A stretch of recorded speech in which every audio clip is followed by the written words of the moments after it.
కేవలం మీ అడ్డగోలు మాటలు బట్టి, కేవలం మీ వంకర మాటలు బట్టి, మీ గుసగుసను బట్టి, మీ కొండాలు బట్టి.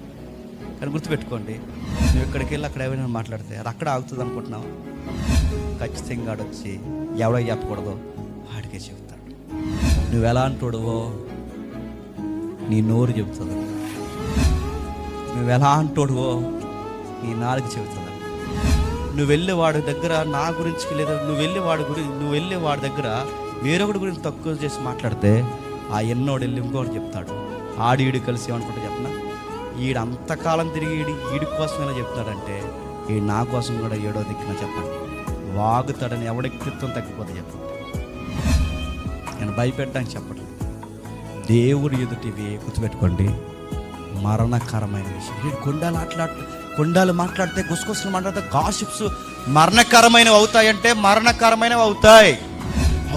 గమ్మత్తని చెప్పినా కొన్నిసార్లు ఎన్నిసార్లు చెప్పినా ఎంత వాక్యం చెప్పినా మళ్ళీ ఆ నోరాగదు. ఎందుకు ఆ నోరాగట్లేదు, ఎందుకు అలా మాట మార్చుకోవట్లేదు, అరే ఎందుకురా ఇలా ప్రవర్తి, ఇంత తింగరోళ్ళగా ఈ మాట ఎలా మాట్లాడాడంటే ఒక్క మాట చూడండి భయం వేస్తుంది.